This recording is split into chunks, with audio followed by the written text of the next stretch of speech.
Hello and welcome to this energy deregulation training video. My name is Matt Rasmussen, and over the next several minutes I'll explain to you how energy deregulation works and what it can mean for you and your family's home utility bill.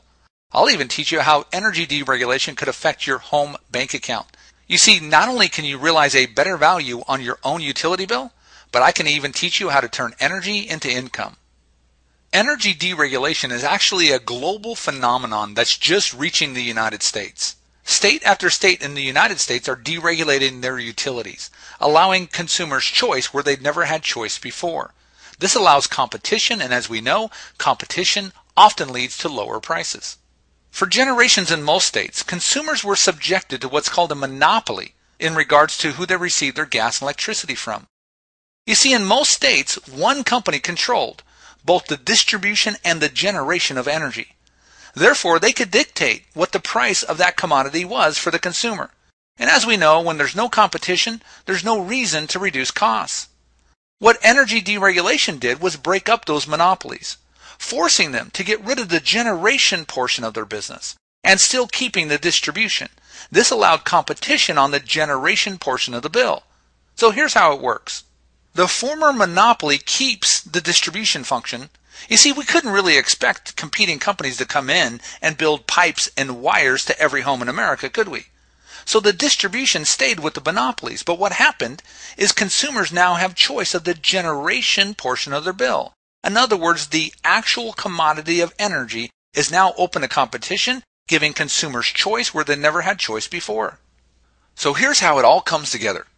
You see those generation facilities, the ability to generate energy in deregulated states, no longer resides with your former public monopoly. Those generation facilities are now owned by independent companies. So they're no longer regulated by law, and in addition, now there's competition. Those competitors by law are allowed to put their utility services on the transmission wires of the local utility company. Those transmission wires, those pipes and wires, are still owned by your local utility company. So nothing changes there at all, except that those lines are allowed to be used by competitors that are registered with your state Public Utilities Commission. Which means for the consumer, everything remains the exact same. They have the same quality, the same reliability, the same safety. The only thing that changes is who they're actually getting the commodity portion of their bill from. If you've not made a choice, then you're by default getting it from your local utility company in your area. However, they're buying it from those third-party generation facilities anyways. So why not buy it from one of those generation companies? Now, these generation facilities are also known as retail energy providers, are listed and registered with the Public Utility Commission for your state if you're in a deregulated state. So you can go to either the state website or your utility company's website and see a listing of providers in your local area.